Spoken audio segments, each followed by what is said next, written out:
Boa noite a todos. Sejam bem-vindos ao Centro Espírita Manuel Quintão, em mais uma noite de estudos, de trabalhos, de atendimento. É com muita satisfação que acolhemos todos que aqui vêm procurar um pouco de entendimento do que está acontecendo na vida, um pouco de acolhimento e um pouco de amor.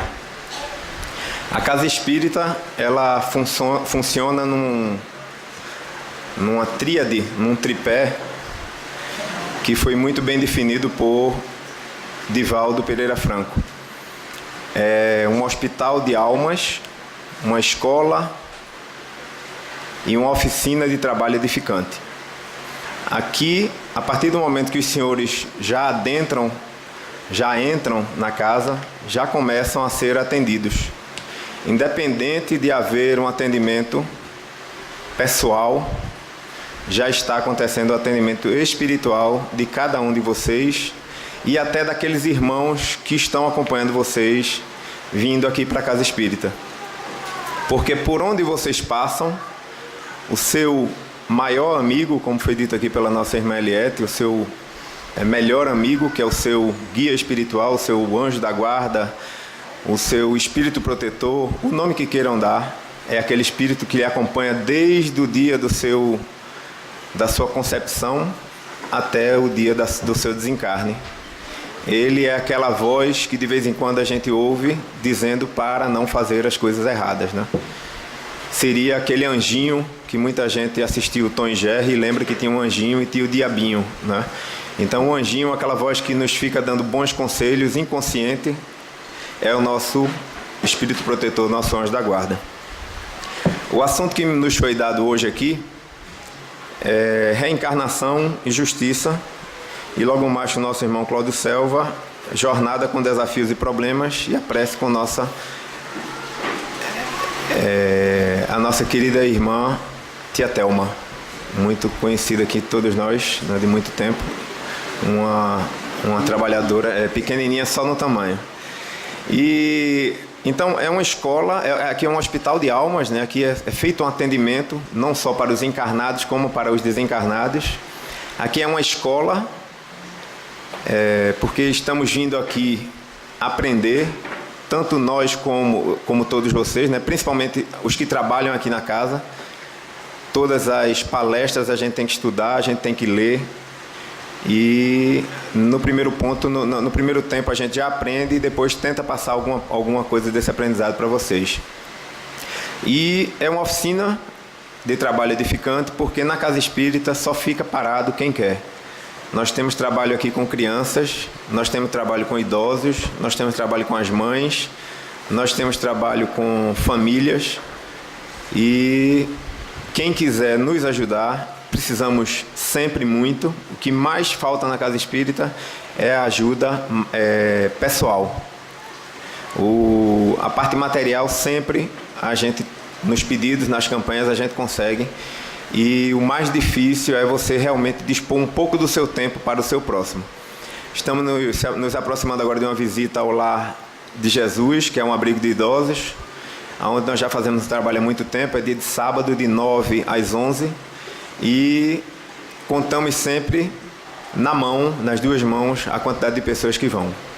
A média de 10 pessoas, 12, às vezes 8, 7, 5, mas estamos lá e é um trabalho extremamente gratificante. Perde-se, entre aspas, foi colocado até isso na página dos amigos do Centro Espírita Manuel Quintão no Facebook, perde-se 2 horas do sábado, mas a gente sai de lá com alegria no coração, sem igual. É inenarrável o prazer que sentimos ao sair desse abrigo, ao sair de qualquer trabalho realizado na Casa Espírita. Mas a questão do trabalho de hoje, do que nos foi proposto, a reencarnação e justiça, me fez refletir sobre um acontecimento hoje pela manhã.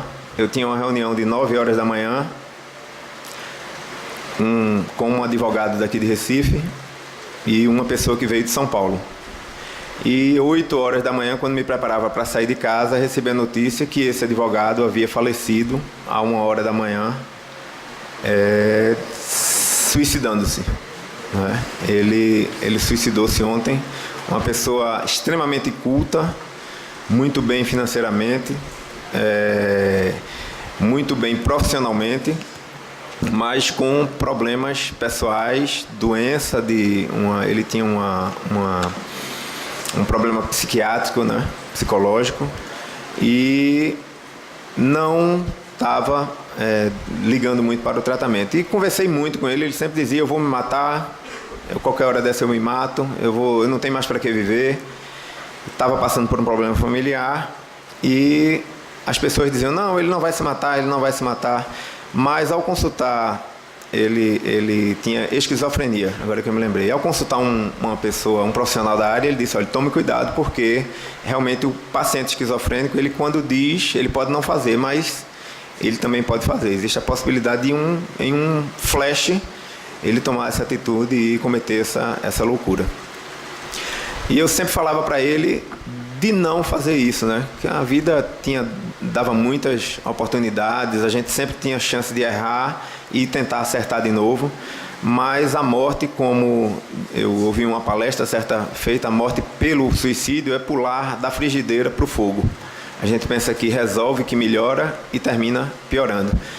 E ele, como ele era uma pessoa muito culta, lia muito sobre todas as religiões, eu na época aconselhei e ele leu o livro Memórias de um Suicida. E é um livro, para quem não leu e para quem já passou a ideia de suicídio na cabeça, é um livro aconselhado a ler, porque você tem uma ideia, uma pequena noção do que acontece depois que a gente se suicida. Para aqueles que pensam que a vida acaba, a vida não acaba, né? E esse é o maior tormento, né? Porque uma vez suicidando-se, achando que vai resolver os problemas da vida, descobre que não resolveu e que, pelo contrário, piorou, né? E ele leu esse livro, disse que: Pietro, é muito pesado, é muito forte. Eu digo: mas procure pensar. Passaram-se uns 5, 6 anos desde a época que ele leu esse livro. Leu o Evangelho segundo o Espiritismo também, tentava trazê-lo para cá, mas nunca tive o sucesso. Mas, assim, eu estou contando isso mais pelo fato da gente compartilhar os acontecimentos do dia a dia. E para quem frequenta a casa espírita, para quem trabalha na casa espírita, é um momento muito triste, muito doloroso, mesmo sabendo que ele vai passar por uma série de provações aí, vai arcar com as consequências do seu ato, mas que um dia ele vai ter a chance de reencarnar de novo, ele vai ter a chance de viver de novo, e a prece que fizemos hoje era para que ele tenha forças, que Deus dê forças para ele, para que ele consiga passar por esse momento, né? Consiga enfrentar, forças para a família, porque é um choque muito grande. Ele deixou 3 filhas, deixou netos, deixou muitos amigos, e que ele possa um dia voltar, né, e ter a consciência, em frente à próxima encarnação, que com certeza será pesada, né, será forte, e que mais um dia a gente sabe que ele vai voltar a ter a chance normal como a gente está tendo agora. E a questão da reencarnação, eu gosto sempre de conversar onde quer que eu vá, e hoje eu tive a oportunidade de falar com algumas pessoas, né? Qual é a sua religião? Eu sempre vou um pouquinho devagar, porque às vezes você fala que é espírita e a pessoa do outro lado às vezes toma um susto, né? Ou então vem um tanto quanto agressiva. E aí eu falei com algumas pessoas, e é engraçado, as respostas, elas são as mais variadas possíveis. Alguns acham que morreu, acabou. E aí eu digo: mas e onde é que está a justiça de Deus, né? Uma pessoa que viveu 1 ano e outra pessoa que viveu 80 anos, se só é uma vida, morreu e acabou, qual é o sentido de viver 1 ano, viver 1 hora, ou viver 80 anos, né? E aí outras religiões acreditam que você fica adormecido até o dia do juízo final, né? E nesse dia será feito o julgamento, onde os eleitos irão para o céu e os não eleitos irão para o caldeirão, para o inferno, né? Arder pela eternidade. E aí eu sempre gosto de perguntar: será que uma mãe teria tranquilidade estando no céu, tocando uma harpa? Porque a maioria das mães vão para o céu, né? Porque as mães são sempre as sofredoras, as educadoras, as fontes de amor de todos os lares, né? E eu diria que será que uma mãe, hoje, se o filho viaja ou se o filho vai preso, a mãe fica num sofrimento terrível? Imagina, será que ela teria paz estando no céu, tocando harpa para a eternidade, sabendo que o filho estaria no fogo do inferno, ardendo também para a eternidade? Né? Seria muito sadismo da parte de Deus, achar que Deus teria uma ideia dessa, de colocar um ser para a eternidade no fogo e um ser para a eternidade no bem bom. Né? É uma visão tanto quanto ingênua e pueril que temos antes de realmente começar a estudar e de perguntar. Estamos em pleno século XXI e não nos é concedido mais ter um pensamento tão infantil quanto esse, respeitando as pessoas que o tenham. Né? Mas os livros estão aí, a internet está aí como uma ferramenta útil, quando a gente quer que ela seja útil, né? E inútil quando a gente quer que ela seja inútil. Né? Temos o advento. A internet, eu costumo compará-la como uma faca que você pode cortar um pão, um alimento e dar para uma pessoa que está com fome, como você pode pegar a faca e machucar alguém ou matar alguém. Né? O uso vai depender de quem está entre o teclado e a cadeira, né? Vai depender de você. Então, procuremos, está chegando nosso tempo aqui. A mensagem que eu queria dizer é que a vida não acaba. Em uma palestra passada, eu estava sentado junto com meu pai e uma das pessoas que eu não consigo vê-lo agora, ela perguntou se a vida acabava, né? E aí eu gosto sempre de um exemplo que eu vi numa palestra, que o palestrante dizia que a nossa vida atualmente é um teatro, é como se fosse uma peça de teatro. Eu estou encenando o personagem Pietro, o Cláudio está encenando o personagem Cláudio, Ricardo está ensinando o personagem Ricardo. Tia Thelma, deu um branco aqui agora. Tia Thelma está ensinando o personagem Tia Thelma, né? Mas daqui a pouco vai acabar essa peça de teatro, que é essa vida nossa aqui agora. Vamos tirar essa roupa, esse personagem, e vamos vestir um outro personagem. Eu vou voltar como João ou como Maria, Tia Thelma vai voltar como José ou como Andréia, seu Cláudio vai voltar como Paulo ou como Joana. Né? E vamos assim trocando de roupa nessa sucessão de peças teatrais que são as nossas encarnações. Somos espíritos imortais. Estamos, nesse momento, seres humanos encarnados no planeta Terra. Saibamos aproveitar essa oportunidade pela qual milhões de espíritos estão esperando pela vez, na fila, né? Estudemos, nos esclareçamos mais, procuremos despertar mais as frases do Mestre Jesus, principalmente aquela de amar o vosso próximo, assim como querias que fostes amado. Né? E outra que é ser benevolentes para com todos e indulgentes com as imperfeições alheias. Fechemos nossos olhos, elevemos nosso pensamento a Deus, inteligência suprema, causa primária de todas as coisas, Jesus, mestre amado, amigo e irmão todas as horas, espiritualidade amiga aqui presente. Te agradecemos pela oportunidade de estar mais uma vez na Casa Espírita, tentando aprender um pouco mais do amor ensinado pelo Mestre Jesus.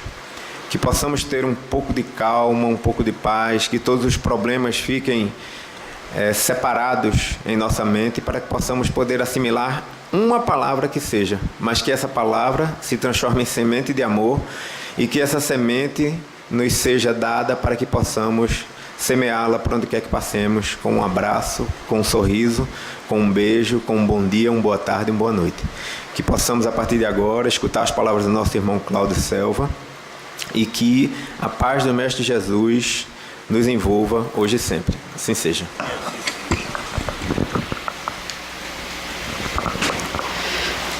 Queridas irmãs e irmãos em Cristo, boa noite.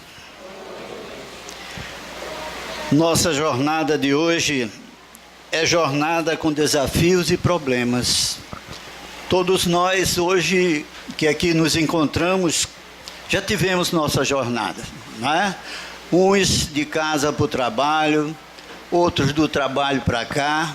Para qualquer local que nós vamos, nós estamos encetando uma jornada, não é? Essa jornada significa o dia a dia. Cada um de nós está sempre lutando pelo bem material. E é através dessa jornada que também lutamos pelos bens espirituais. Todos nós que trabalhamos na casa espírita, estamos constantemente nessa jornada, onde aprendemos a amar o nosso próximo, onde aprendemos que nada acontece por um acaso, onde aprendemos que aquele que aqui se encontra em sofrimento é nosso irmão e necessita do nosso auxílio, como nós também necessitamos do auxílio da espiritualidade para atendê-los, para recebê-los. Desafios. Quem está aqui, por favor, em tratamento, levante a mão. Até pouca gente. E qual é o desafio de vocês? Libertarem-se dos seus problemas. Quais são os problemas? Quem os construiu? Nós mesmos. Nós temos a inteligência. Na questão 76 do Livro dos Espíritos, Kardec pergunta: o que é o espírito? Eles respondem: o ser inteligente da criação de Deus, que fora do corpo físico povoa todo o universo. Então somos nós, esse ser inteligente, que aqui estamos sofrendo, amargando um processo chamado obsessivo. O porquê da obsessão?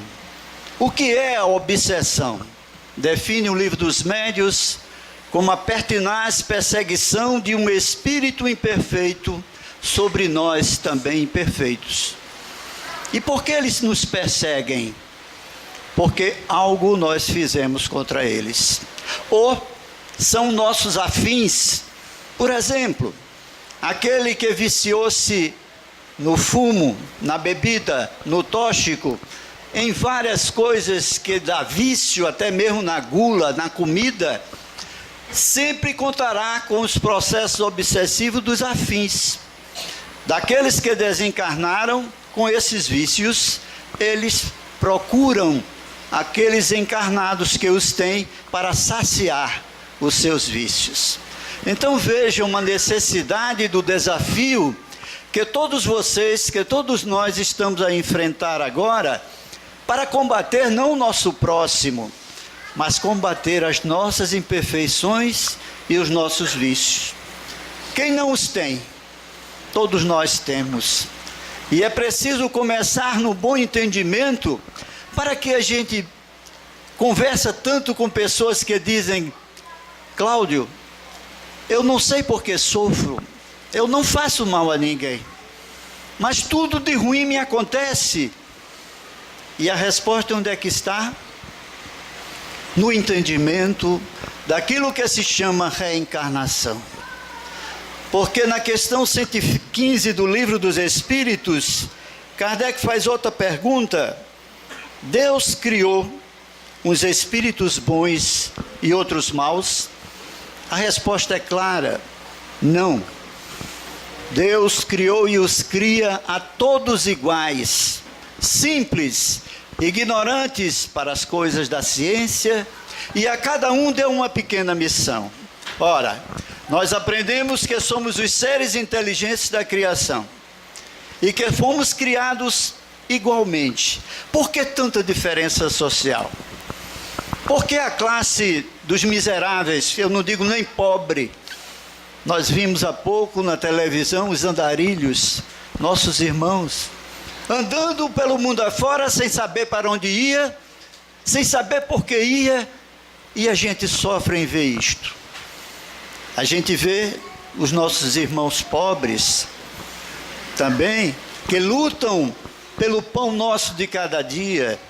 A gente vê os nossos irmãos ricos, mas a felicidade não se encontra nessa riqueza material que muitos anseiam em conseguir. Se nós olharmos diretamente para o nosso íntimo, o que é que eu estou fazendo da minha existência atual? Porque muita gente diz: Deus não olha para mim. Mas será que não olha? Ou nós não aprendemos ainda a ver que Ele é justiça, que Ele é bondade, que Ele é amor? nosso irmão Pietro falava daquele homem que acabou de se suicidar, e nós classificamos ele como uma pessoa culta na ciência, mas inculta pelo lado do espírito. Porque se tivermos consciência da nossa imortalidade, da nossa eternidade, jamais tiraríamos a nossa existência.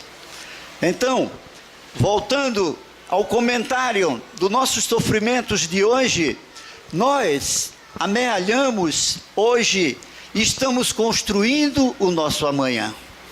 Não é Deus. Deus é justiça, Deus é bondade, Deus é amor. Realmente, mas Ele nos ensinou e continua a nos ensinar, primeiramente através do seu Filho primogênito Jesus, que é que veio, aqui lançou a sua base do amor, porque a religião do Cristo é amor. As bem-aventuranças são claras, bem-aventurados os pobres de espíritos. O que é isso? Os humildes, aqueles que são humildes em tudo. É difícil, mas nós estamos aqui matriculados para aprender a amar, a ser humildes e caridosos. É difícil mesmo, porque a matéria ainda tem mais força, mas quando a gente vê pessoas enveredando por caminhos que não têm volta, pelo menos nessa atual existência, praticando o ódio, a maldade, sentimentos negativos, ele mesmo está se condenando. E o desafio que ele hoje encontra na casa espírita não é que a gente vai fazer milagre, não é que nós possamos ajudar simplesmente num só contato. Eu digo isso constantemente desta tribuna, porque muita gente vem para a casa espírita, entra na doutrina, mas a doutrina não penetra no seu coração. Não estuda, não compreende os porquês da vida espiritual. Porque eu sofro, porque eu nasci negro, sem desmerecer a raça negra, porque eu não tive pai, não tive mãe, fui abandonado. Os porquês da vida se sucedem e gradativamente essa doutrina vem mostrando, tirando a venda dos nossos olhos, para que nós entendamos que cabe a cada um de nós fazer a nossa parte. Não é olhando a vida alheia, porque Jesus disse: vigiai e orai, mas muita gente pensa que é vigiar a vida alheia. O que é que a vida alheia está fazendo? E nós sabemos que nós precisamos vigiar, aonde nós precisamos a poda, aonde nós precisamos combater as nossas imperfeições e os nossos vícios. Quem não os tem, volto a repetir. Há pessoas que são ciumentas, invejosas, maledicentes, que odeiam por qualquer coisa e que juram: vai me pagar. E aí já lançou a semente do mal. E se aquela pessoa, para onde ele endereça o seu pensamento, não estiver com o escudo daquilo que se chama luz, como Cristo disse, que brilhe a vossa luz, pega. Muita gente pergunta: Cláudio, olho gordo pega? E como? E como? Há pessoas que se aproximam da gente, a gente se arrepia como o gato vê cachorro. Por quê? Porque nós temos aquilo que se chama aura espiritual e aura material. Porque nós possuímos magnetismo, que são forças que giram ao redor do nosso corpo, chamados centrífugas e centrípetas. Essas forças acrescidas do nosso pensamento constituem a aura espiritual do ser humano. E nós também temos e vivemos através de 3 forças conjugadas: as forças chamadas vontade, pensamento e ação. A vontade é a energia que manipula a trajetória do pensamento. O pensamento é a força viva que manipula a forma pelas ideias. e a ação é o resultado dessas duas forças. Então, em fração de segundos, nós podemos cometer atos criminosos. Por exemplo, no trânsito, basta qualquer um olhar para a gente ou dar um fechamento no outro, se está armado, puxa a arma e atira. Torna-se um assassino. Há pouco nós assistimos na televisão os cartunistas sendo assassinados. Mas a gente tem que analisar também o porquê isto ocorreu. Por que houve essa mortandade? Porque de um lado havia pessoas ainda que não têm a fé raciocinada, lógica, inteligente, acredita numa fé fanática, mas o outro lado também levou na brincadeira, desrespeitou a crença dos outros. Não é com a morte que nós vamos endireitar as coisas, porque a morte não existe. Esses que faleceram, com certeza passarão a ser os obsessores daqueles que o assassinaram. É a lei de causa e efeito. Nós estamos sempre na seara de Deus, plantando porque a sementeira é livre, mas a colheita é obrigatória. Não é à toa que nós chegamos na casa espírita como médiuns, como intermediários dos espíritos que querem, através de nós, auxiliar os que sofrem. Mas muitos se recusam, muitos vão adiando, vão colocando sempre, não estou preparado, esperando talvez que as asinhas de anjo comecem a aparecer. E nós sabemos que isso não acontece, porque nós, médios, também temos nossas deficiências. Nós temos nossas imperfeições, nós temos nossos vícios. Ninguém aqui é anjo, apenas temos mais conhecimento porque adquirimos no estudo da doutrina espírita. Essa doutrina que vem pouco a pouco nos alertando que nós precisamos estar modificando diariamente a nossa vontade, o nosso pensamento, as nossas ações. Então, meus caros irmãos e irmãs, quando entramos pela primeira vez na casa espírita, eu vos confesso que entrei contrariado. Já contei isso aqui uma vez, mas muitas pessoas não nos ouviram. Eu vou repetir. Eu tinha acabado de me separar de minha esposa e tinha já 4 filhos. E eu era muito pegado a ele, como sou ainda hoje, graças a Deus. E minha mãe era um médium, embora não trabalhasse, mas de vez em quando ela incorporava. Recebia uma entidade chamada Irmão Jorge. E eu perguntava: irmão, por que eu sofro tanto? Por que essa separação dos meus filhos? E ele dizia: meu filho, Deus é sábio, tenha fé, tenha confiança, procure estudar, procure compreender o porquê da vida. Mas eu demorei. Um belo dia minha mãe vai ao Rio de Janeiro, que ela era funcionária do extinto IAA, e lá, conversando com um colega dela, daqui de Pernambuco, mas já lotado lá no Rio, olha para ela e diz: fulana, você está tão triste, o que é que houve? E ela conta da minha separação.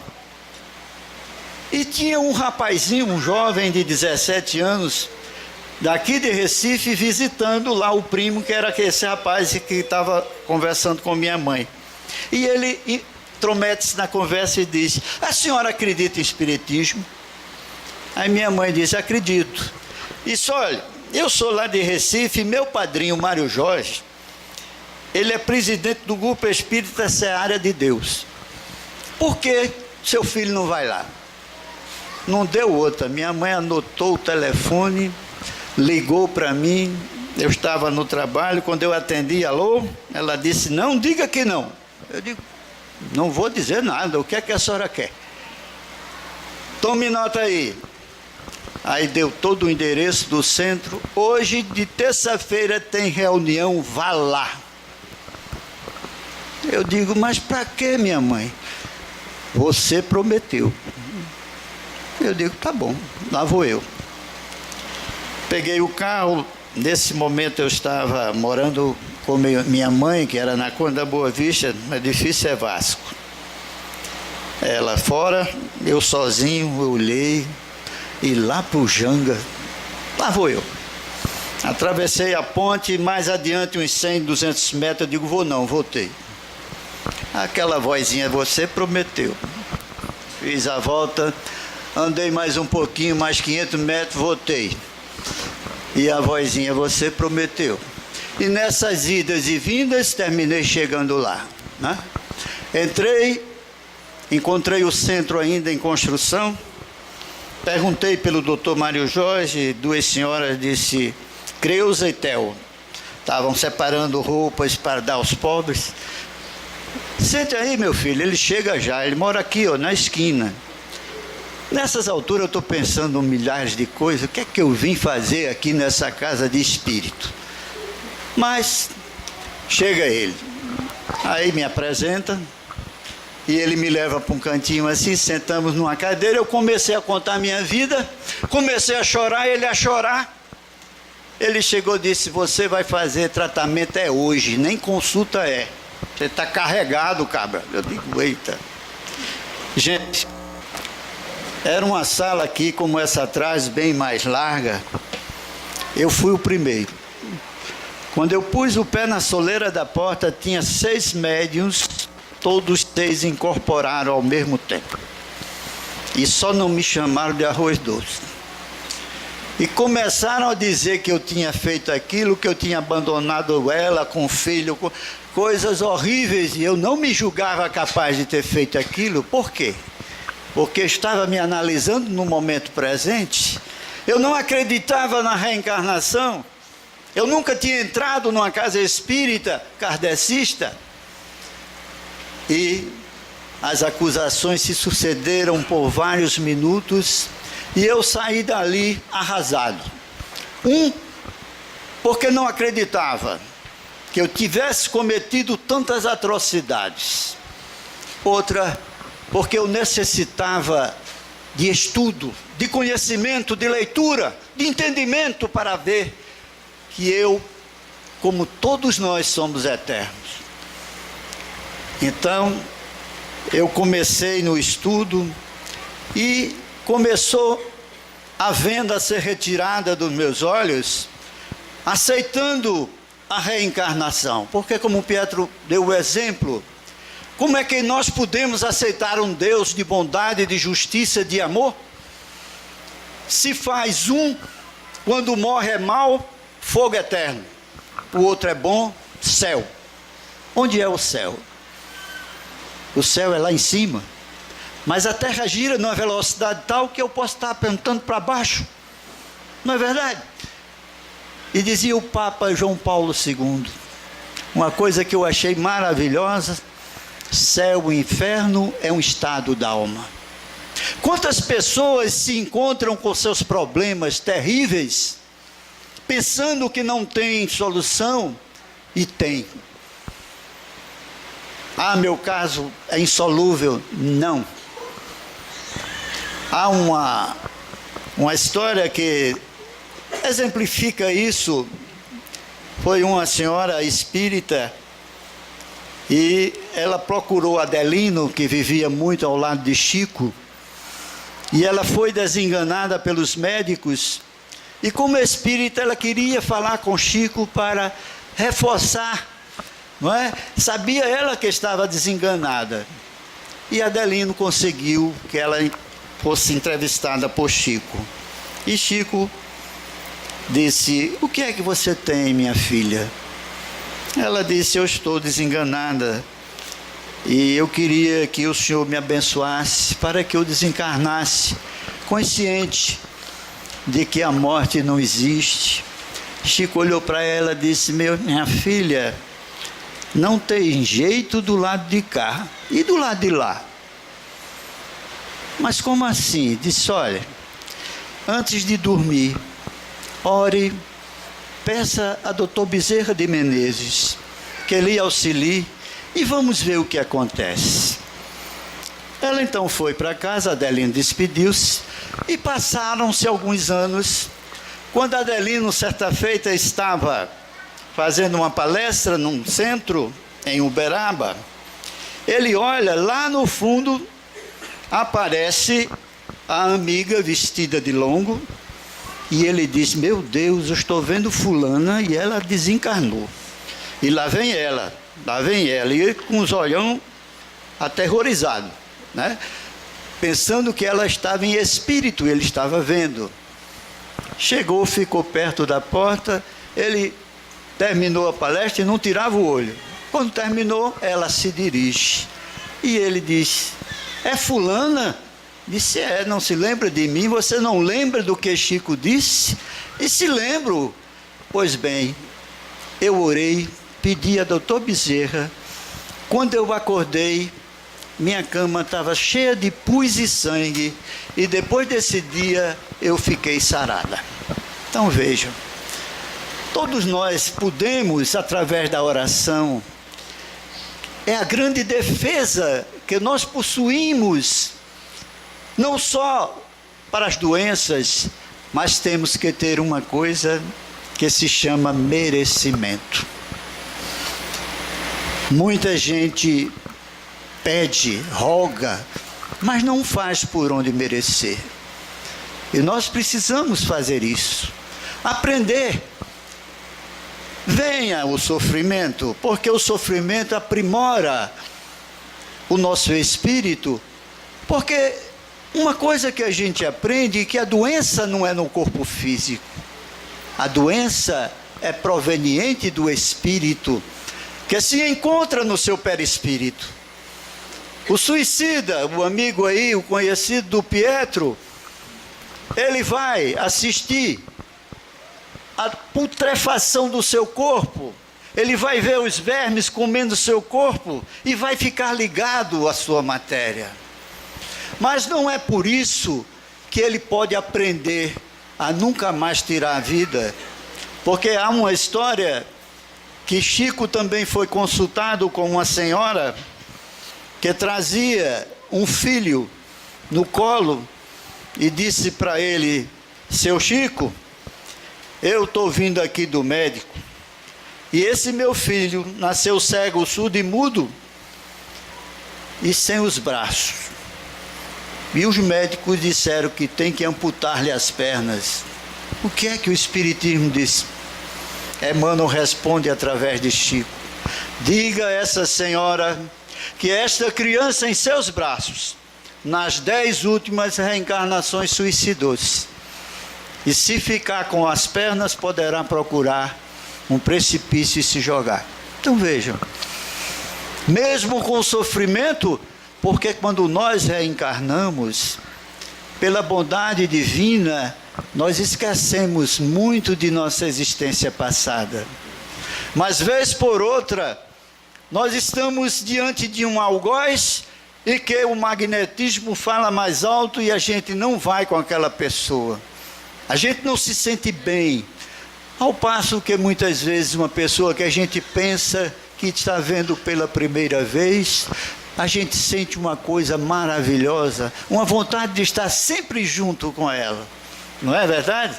Então a gente precisa começar a fazer a nossa parte. Começar a entender que os médiuns que estão nos atendendo, eles também têm seus problemas. Mas se eu não fizer o que me cabe fazer, que é a reforma íntima, que é mostrar que eu quero realmente resolver os meus problemas, e eu só conheço um caminho: aceitar a imortalidade da existência. E não é possível que em pleno século XXI não tenhamos ainda material suficiente para alertar qual o caminho que nós temos que seguir. Há outra história que é de um garoto de 8 anos que foi colocado numa escola de excepcionais. Era mirradinho, ele muito mirradinho, parecia mais que tinha 6 a 5 anos, mas ele não se juntava com os coleguinhas. Quem se aproximava dele, ele enserrilhava logo a perna para dar um chute. Então era o terror da escola. E o que acontece? A psicóloga, então, Ana, nome até da minha esposa, que é psicóloga, será que é ela? Meu Deus. Começa a pegar o histórico, a ficha daquele garoto, e vê que ele foi abandonado pela senhora sua mãe, e vê que ele foi criado por uma tia que vivia embriagada, e essa tia, quando estava embriagada, batia nele como divertimento, e essa criança começou a ficar se recolhendo, não queria contato com nenhum colega, não queria contato com ninguém. Mas Ana começou a dizer: Arthur, eu gosto de você, não esqueça. E ele então começou a ficar mais desconfiado, e ela começou a querer tocar nele, ele corria. Mas onde ela via, dizia: Arthur, não esqueça, eu amo você. E isso foi passando e o gelo foi se quebrando. E aquela criança então começou a entender que podia confiar. E confiou, e ela terminou descobrindo que ele não era excepcional. Que ele havia se trancado no seu sofrimento desde a infância. Mas o amor pôde modificar isto. E é isso que a gente tenta passar para todos vocês. Amar. Eu não me refiro ao amor sexual, ao amor conjugal, ao amor paternal, fraternal, não. Eu me refiro ao amor daquele que aqui veio, que sofreu, mas que no momento supremo da sua dor, mostrou o nosso amor, o seu amor. Pai, perdoa, eles não sabem o que fazem. É o Mestre Jesus, que veio nos trazer todos os exemplos que nós necessitamos. Antes dele, Buda, Confúcio, Sócrates, vieram e disseram: não faças aos outros o que não queres que te faça. Veja que coisa maravilhosa. Jesus, quando aqui veio, repetiu: não faças aos outros o que não queres que te faça. Reparem, se eu tenho algo contra alguém, eu pergunto: o que eu quero fazer com fulano, com fulana? Eu gostaria que me fizessem? A resposta é não. Então por que faz? Porque não aproveita a oportunidade para seguir Jesus, perdoando as ofensas? Quantas vezes ele disse a Simão Pedro, quando Simão reclamava que não aguentava mais receber aqueles que procuravam a casa do caminho, que eram pessoas de má vida, e ele dizia: Simão, eu não vim para os sãos, eu vim para os doentes. Mas mestre, quantas vezes eu devo perdoar a quem me ofende? Até 7 vezes? Não, Simão, até 70 vezes 7 vezes. Não é por ano não, é por dia. Saúde.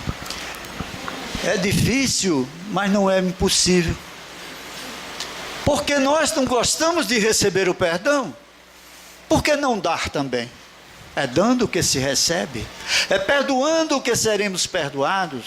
Nós temos um exemplo maravilhoso dentro de uma jornada que ele encetou neste planeta Terra, Giovanni Bernardoni.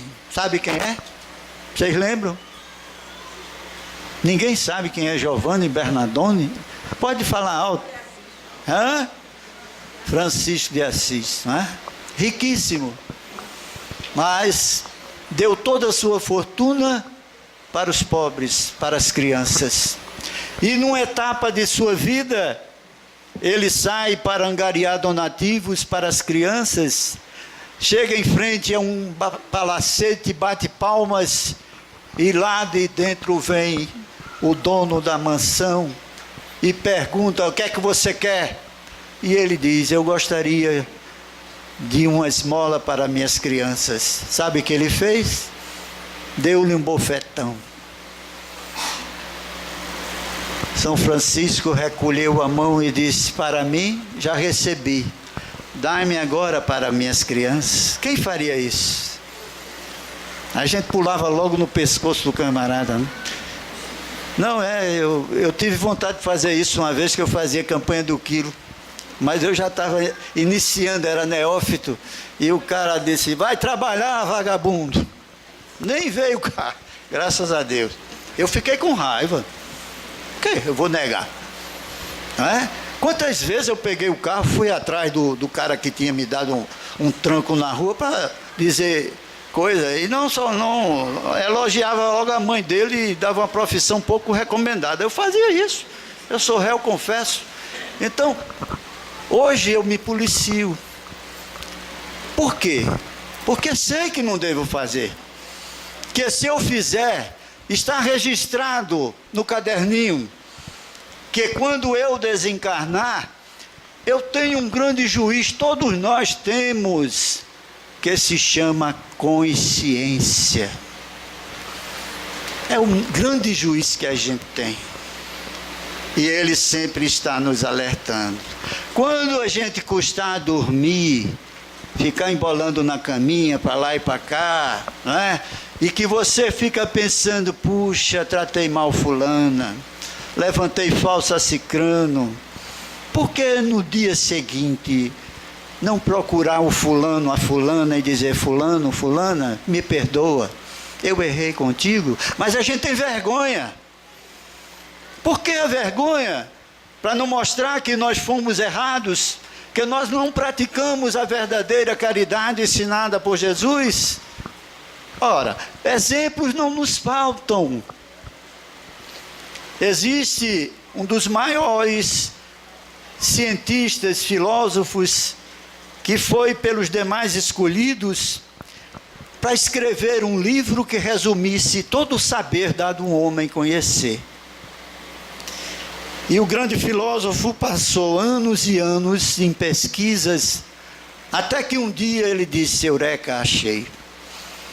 E reuniu, convidou todos os interessados para que ele pudesse mostrar a sua descoberta.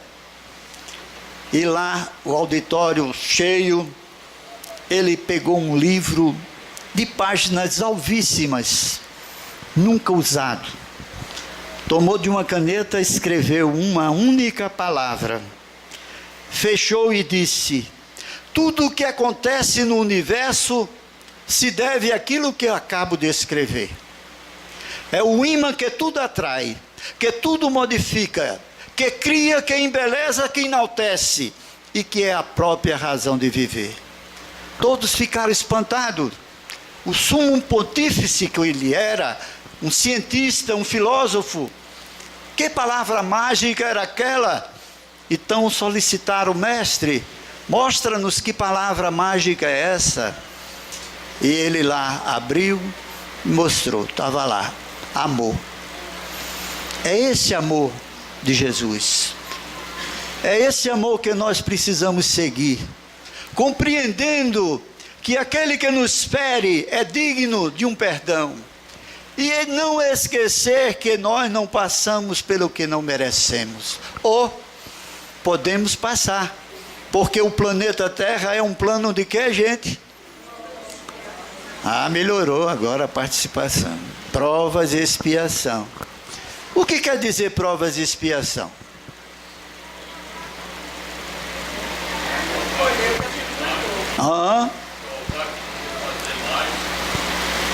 Vá. Mas tem uma coisinha que dá assim: mundos primitivos, aqueles destinados ao processo chamado reencarnatório do ser hominal, passando do mineral, vegetal, animal, para chegar. Muita gente diz: eu ser animal, nunca na vida. Nós já viemos do mineral, vegetal, animal, hoje somos hominais. Muita gente não sabe disso, mas André Luiz diz que nós estamos há mais de 1 bilhão e 500 milhões de anos no processo evolutivo.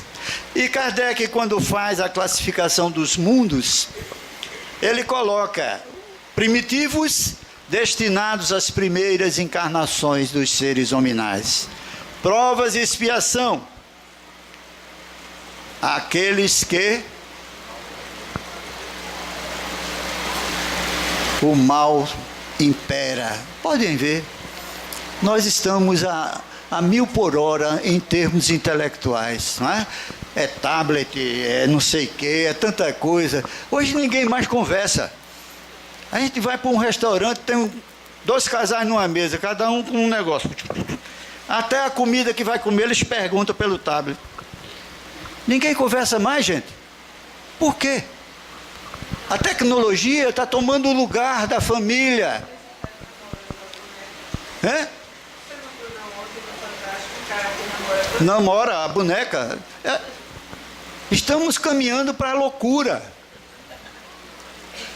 Então é preciso, vocês jovens entendam, a tecnologia é para o nosso benefício, mas tudo demais exagero. A gente não pode se descuidar que há outras coisas mais importantes para que a gente aprenda. O respeito pelos nossos semelhantes, o respeito pelos que sofrem, o respeito pelos de cor negra, que são ainda discriminados, porque num país onde tem cotas para serem ocupadas pelos negros, por quê? Os torna inferiores. Será que eles não podem conseguir essas cotas? Então tudo começa errado. E nós precisamos entender que as modificações são feitas por cada um de nós. Muita gente está reclamando aí do que está acontecendo, pelos aumentos que acontecem. E eu pergunto, quem coloca essas pessoas no poder? Somos nós. Então, vamos pensar direito, vamos ter na nossa jornada sempre aquilo que se chama responsabilidade. Para quê? Para que a gente transforme este planeta num planeta mais saudável. Nós sabemos, a Terra já iniciou a modificação de planos de expiação em provas para plano de regeneração. Até isso acontecer, cremos que poderá acontecer muitas barbáries. Então há uma previsão que foi feita pelos maias, não é? Que o mundo acabaria em 2012, e como não acabou, sempre acontece alguém levar no deboche. Esquece que previsão que é feita pelos missionários não é para que aconteça, não. É para que nós alertemos-nos e não deixemos que aconteça. Mas a previsão dizia 22, se não me engano, de dezembro de 2012. E Geraldo Júnior e Marlene Nobre, 2 jornalistas que, quando criança, conviveram com o Chico, e vendo o que tinha acontecido após o ano 2012, procuraram o Chico para uma entrevista. E Emmanuel pôde, através de Chico, dizer que essa profecia poderá ocorrer sim.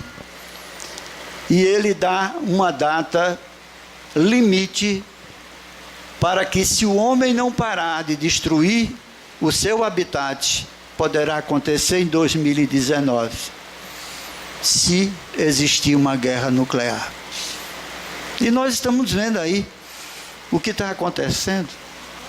Não é? Basta um louco desse jogar um foguete para o outro país, que vai destruir grande parte do nosso planeta Terra.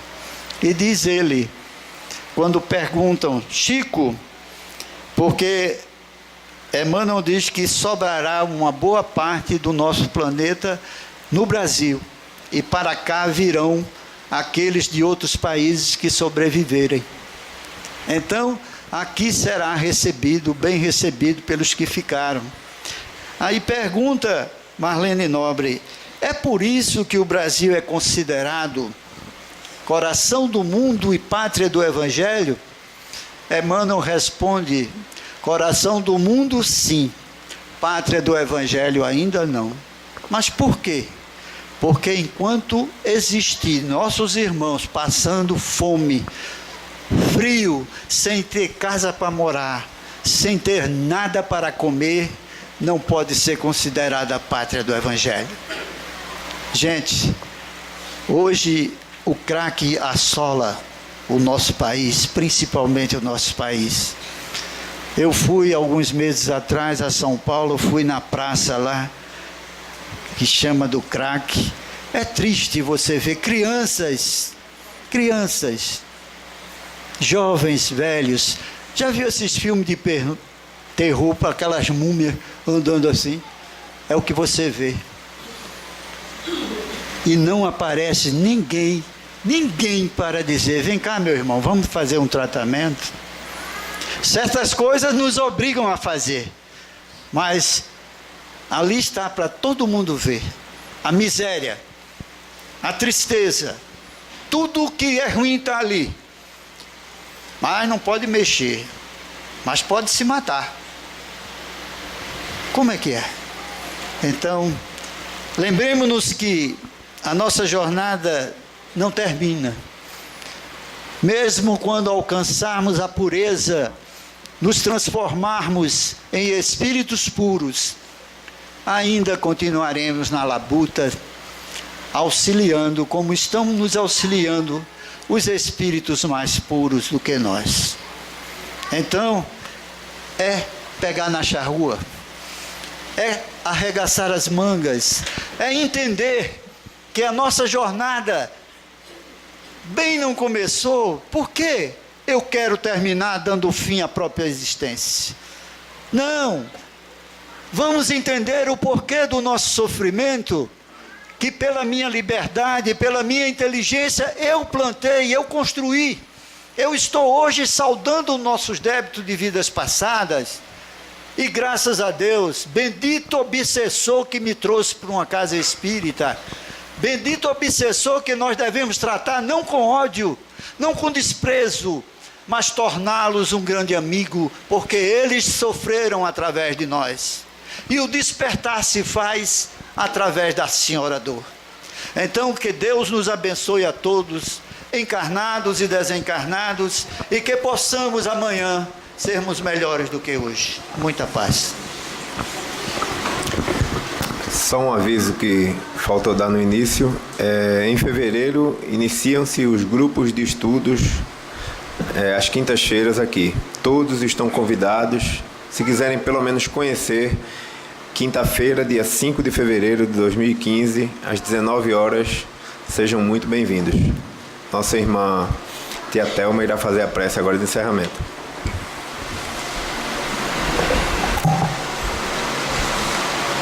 Jesus, querido amigo, te agradecemos profundamente a oportunidade de estarmos aqui reunidos em teu nome, recebendo o amparo da equipe espiritual desta casa, Senhor, e te rogamos que possamos levar conosco todo o aprendizado que tivemos a oportunidade de escutar na noite de hoje.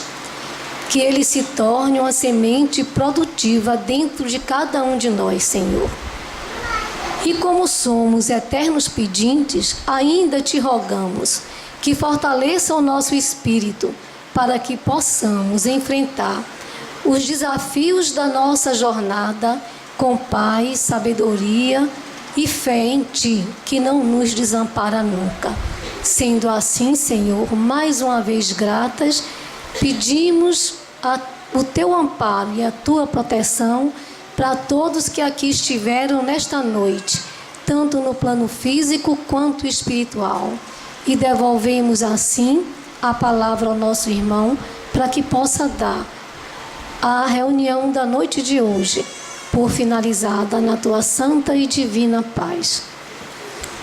Em nome de Deus, em nome de nosso Senhor Jesus Cristo, em nome dos bons espíritos aqui presentes, pedimos permissão para finalizar a primeira etapa dos trabalhos da noite de hoje, desejando a todos muita paz, muito amor e muito progresso espiritual.